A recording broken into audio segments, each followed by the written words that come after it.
कितनी बार कहा है तुमसे कि मुझे दीदी मत कहा करो, पर तुम हो कि दीदी दीदी कहते हुए मेरे आसपास ही घूमती रहती हो। सुन लो टीना, आइंदा से मुझसे दूर ही रहा करो और मेरे सामने आने की भी जरूरत नहीं, समझी? दीदी मैं तो सिर्फ... फिर दीदी कहा तुमने मुझे? सॉरी, मैं तो सिर्फ ये पूछने आई थी कि अब नाश्ता क्यों लेंगी? क्यों? तुम क्यों आई थी मुझे पूछने? क्या जरूरत है तुम्हें पूछने की? सुनो टीना, ज्यादा सगा बनने की कोशिश मत करो तुम। माइंड योर ओन बिजनेस, समझी? एक तुम्हारी अनु भाभी और दूसरी तुम। जिस दिन से इस घर में आए हो कुछ ना कुछ बिगड़ ही रहा है। एक मनुष्य सी छा गई है इस घर में। पर दीदी... शट अप, बस बहुत हुआ अब। और वैसे भी मुझे नहीं लगता कि तुम्हारा इस घर में अब ज्यादा गुजारा हो पाएगा। तुम अपना कुछ और बंदोबस्त कर ही लो। और एक और बात, जब तक इस घर में हो कुछ इस तरह से रहो कि सामने ना दिखो।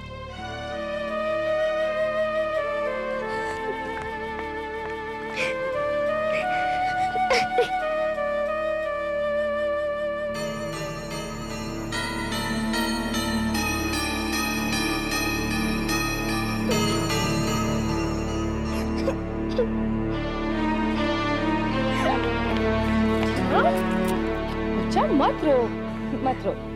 अनु भाभी है ना, है ना? सुना है हम दोनों के आते ही इस घर के हालात बिगड़ गए हैं,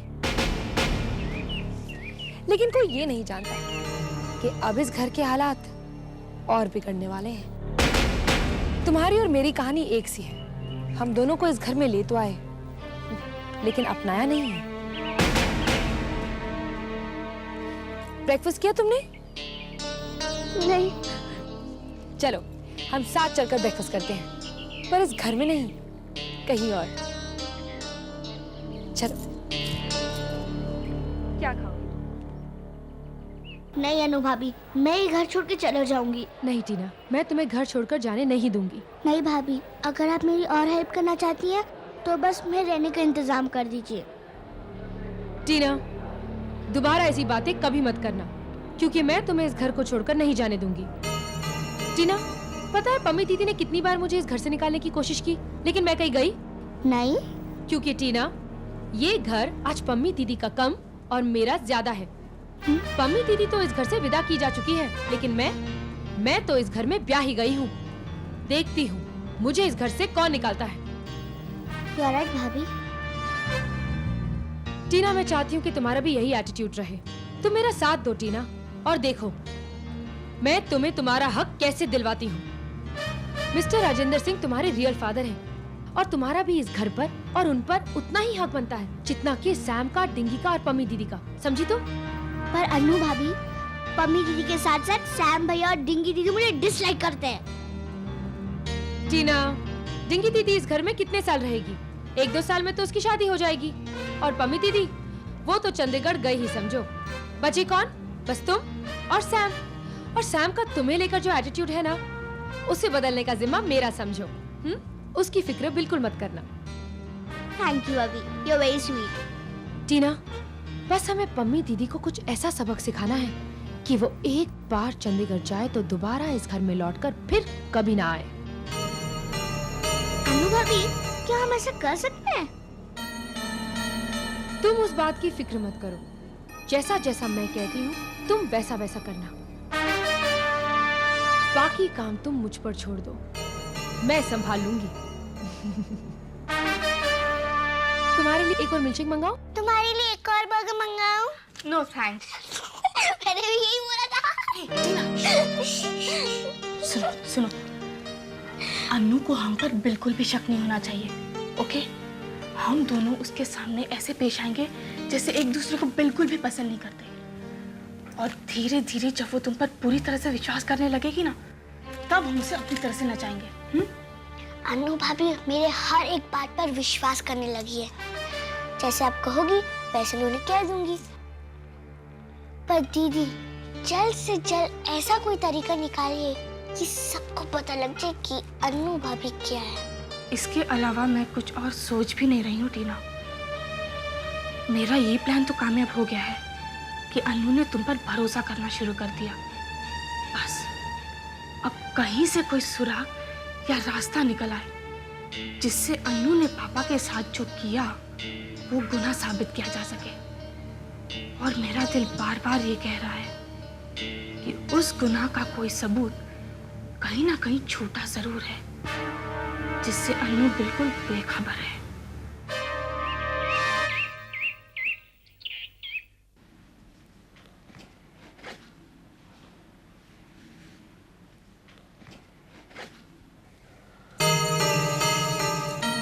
नॉक नॉक। क्या मैं अंदर आ सकती हूँ नंदोई जी?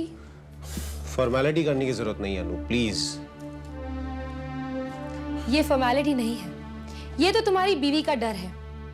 उन्होंने मुझे हुक्म किया है कि मैं बिना इजाजत के इस कमरे में नहीं आ सकती।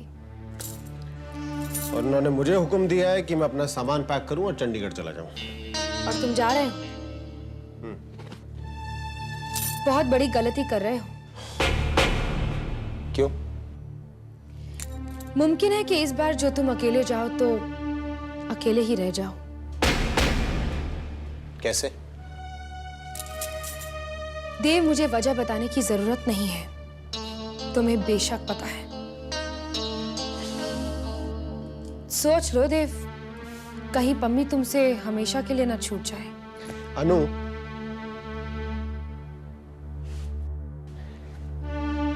कहते हैं कि तुम जिससे प्यार करते हो ना, उसे कभी कैद में नहीं रखना चाहिए। उसको छोड़ देना चाहिए आकाश में खुला उड़ने के लिए। अगर अपनी उड़ान भर के वो वापस आ जाए तो मतलब वो हमेशा से तुम्हारा था, और अगर वापस ना आए तो उस पर तुम्हारा हक कभी था ही नहीं। इस बार मैं ये रिस्क उठाना चाहता हूं। जो अपना है वो हर हाल में अपना है, और जो नहीं है वो ना सही।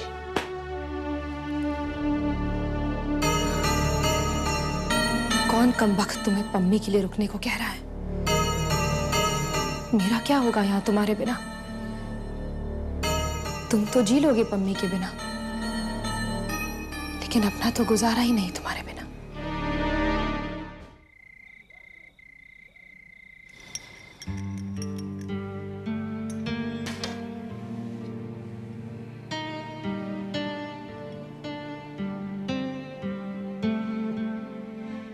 बाबूजी,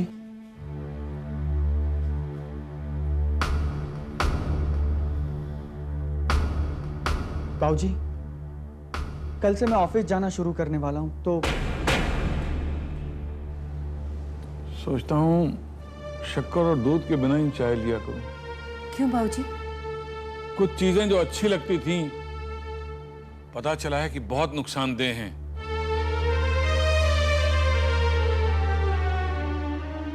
इसलिए छोड़ ही दी। जहां तक मेरी अकल चलती है, मैं तो समझती हूँ अच्छा ही है फर्क पता चल जाए कि कौन सी चीज नुकसान देती है। अब इस उम्र में भारी नुकसान सहे भी तो नहीं जाते। कहीं आप सब लोग मेरे बारे में तो बात नहीं कर रहे हैं? तेरे बारे में नहीं, तेरी वजह से ये बातें हो रही है। पर मम्मी जी, बाबूजी, मैं आपके लिए दूसरी चाय बना के लाती हूँ। पर मैं आपसे कुछ कह रहा था मम्मी जी।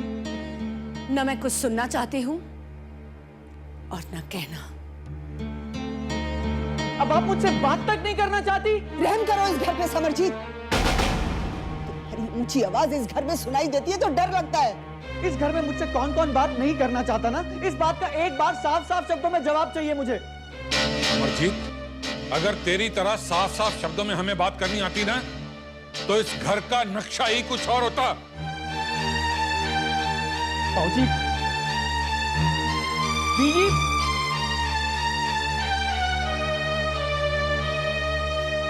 सैम, सैम,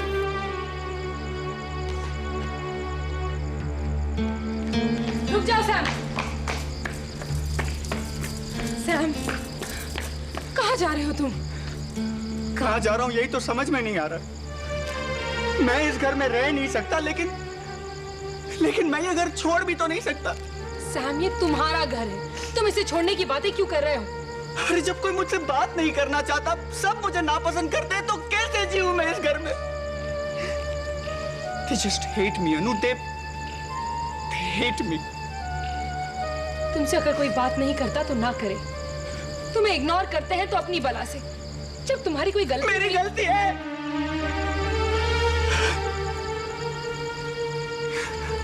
मेरी ही गलती है। और उनका मुझे इग्नोर करना जायज है। क्यों जायज है सैम?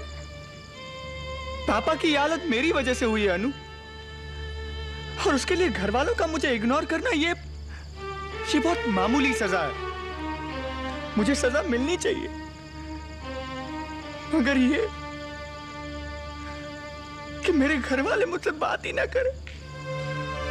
पापा जी की इस कंडीशन के जिम्मेदार तुम नहीं हो सैम, और मैं ये नहीं चाहती कि मेरा पति उस गुनाह के गिल्ट में जिए जो उसने किया ही नहीं है। तुम सच्चाई का नहीं, अपने पति का साथ दे रही हो अनु। ये गुनाह मैंने किया है और इसका गिल्ट जिंदगी भर मेरे साथ रहेगा। तुम इस गिल्ट को मेरे दिमाग से कभी नहीं निकाल पाओगे अनु, कभी नहीं निकाल।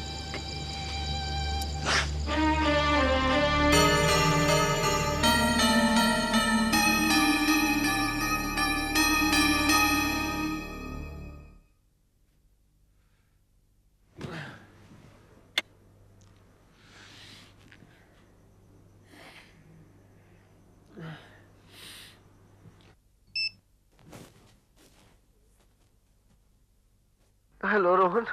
रोहन कहाँ? रोहन मैं जिंदर अंकल बोल रहा हूँ। बेटा तबीयत अचानक बहुत खराब हो गई है। रोहन रोहन प्लीज प्लीज घर में किसी को कुछ मत कहना। यहाँ जल्द से जल्द आ जाओ ना। जल्द से जल्द आ जाओ रोहन प्लीज।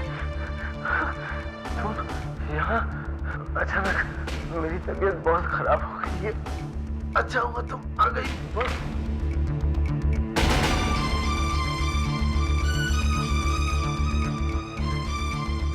ये क्या कहानी है? अंकल का फोन मधु के यहां से आया और फिर वहां कोई आया, पर कौन?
शायद सबके सामने मैं ना कह पाऊं,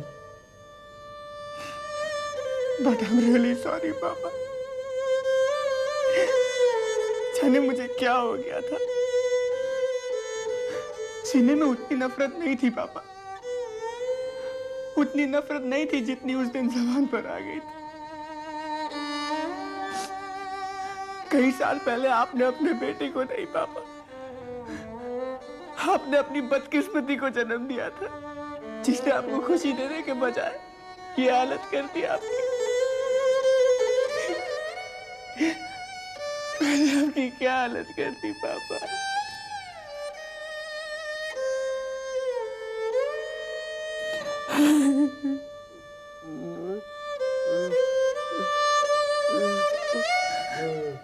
मैं जानता हूँ पापा, मैं जानता हूँ आप बहुत गुस्सा है मुझ पर। आप मारिए मारिए मारिए मारिए पापा, मारिए मारिए पापा, मारिए मारिए मारिए मुझे पापा प्लीज।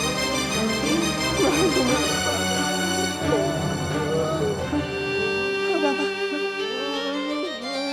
हाँ पापा, मेरी समझ में नहीं आ रहा पापा। पापा मेरी कुछ समझ में नहीं आ रहा, मेरी समझ में नहीं आ रहा।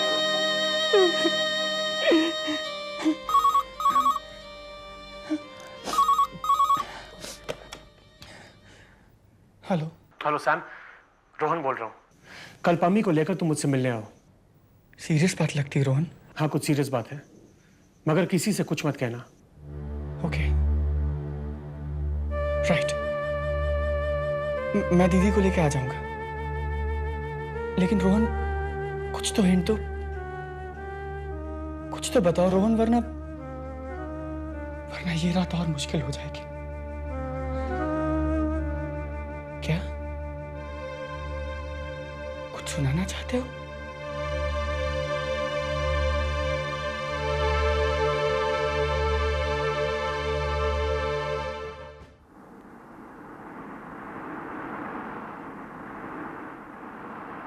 हेलो रोहन, रोहन कहाँ रोहन? मैं जिंदर अंकल बोल रहा हूँ। बेटा तबीयत अचानक बहुत खराब हो गई है। रोहन, रोहन प्लीज प्लीज घर में किसी को कुछ मत कहना। यहाँ जल्द से जल्द आ जाना। तुम यहाँ अचानक, मेरी तबीयत बहुत खराब हो गई है। अच्छा हुआ तुम आ गई।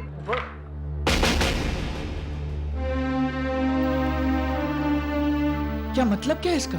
मतलब सीधा सीधा है सैम। स्ट्रोक आने से पहले पापा ने रोहन को फोन किया था और उस वक्त वहाँ उनसे मिलने कोई और भी वहाँ गया था।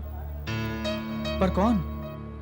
जो भी हो, पर अंकल की इस हालत का असली जिम्मेदार वो ही है, तुम नहीं हो सैम। अंकल का ये स्ट्रोक टल सकता था अगर वो। लेकिन ये वो है कौन? कौन हो सकता है? कह नहीं सकता सैम। देखो सैम, जिस दिन पापा को स्ट्रोक आया था उस दिन वहाँ टीना, रोहन, बाबूजी, मम्मी जी ये सब गए थे, पर ये सब लोग स्ट्रोक आने के बाद वहाँ पहुँचे थे। और इस मैसेज से ये साफ जाहिर होता है कि स्ट्रोक आने से पहले भी कोई और वहाँ गया था। और सैम, पता नहीं तुम्हें बताया है या नहीं, पर टीना के फोन के बाद जब मैं और बाबूजी वहाँ पहुंचे तो साफ दिख रहा था कि स्ट्रोक आने से पहले उस घर में अंकल की किसी के साथ झड़प हुई थी। चीजें इस तरह से बिखरी पड़ी थी और अंकल का आंसरिंग मशीन पर यह मैसेज। सैम, ये बात तो पक्की है कि अंकल का ये स्ट्रोक टल सकता था, मगर किसी ने वहां आकर। यू मीन टू से उन्हें मारने की कोशिश की? किसी ने पापा को जान से मारने की कोशिश की और हम लोग यहाँ बैठकर डिस्कस कर रहे हैं। पुलिस स्टेशन चलते हैं, कंप्लेंट लॉन्च कराते हैं, इन्वेस्टिगेशन कराते हैं। पता नहीं किसने किया, लेकिन जिस किसी ने किया ना उसे बख्शा नहीं जाएगा। Come on Rohan, let's go. Hey Sam, ऐसे एकदम से जज्बात में आकर कोई काम नहीं करना है। राजेंद्र सिंह कैंट पर मर्डर अटेम्प्ट हुआ। अगर हमने ये केस पुलिस में दिया, उधर पुलिस से पहले प्रेस वाले तहकीकात शुरू कर देंगे। तो करने दो। और तहकीकात शुरू होगी कहाँ से? टीना के घर से। प्रेस वाले जानना चाहेंगे कि मिस्टर राजेंद्र सिंह टीना के घर पर क्या कर रहे थे। ये टीना उनकी लगती कौन है? जानना चाहेंगे कि मधु उनकी कौन थी। पता नहीं कैसे कैसे सवाल उठेंगे सैम। और मान लो कि इस तहकीकात से कोई ऐसी सच्चाई सामने आए जो मुझे या फिर तुम्हें बर्दाश्त ना हो तो? जैसे पापा जी पर मर्डर अटेम्प्ट करने वाला कोई ऐसा आदमी निकले जो मेरा बहुत क्लोज हो या तुम्हारा कोई करीबी हो। ऐसा कौन हो सकता है? ऐसा कोई हो ही नहीं सकता। मैं सिर्फ एग्जाम्पल दे रही थी सैम। अगर हम ऐसी बदनामी से डरते रहे, इसका मतलब यह है कि हम लोग इन्वेस्टिगेशन होने नहीं देंगे।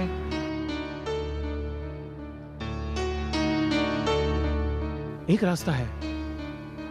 मेरा एक दोस्त पुलिस ऑफिसर है, मैं उससे मशवरा लेता हूं कि हमें इन हालात में क्या करना चाहिए। कहीं ऐसा ना हो कि बदनामी तो मोल ले ली पर केस सॉल्व ही नहीं हुआ। क्योंकि मेरी भी गट फीलिंग कहती है कि कोई अपना ही है जिसने अंकल को जान से मारने की कोशिश की।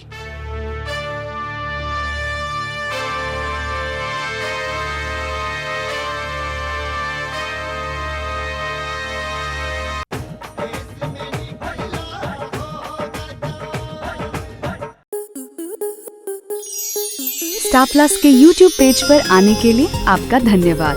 अपने फेवरेट शोज देखने के लिए subscribe to Star Plus YouTube page and hit the bell icon.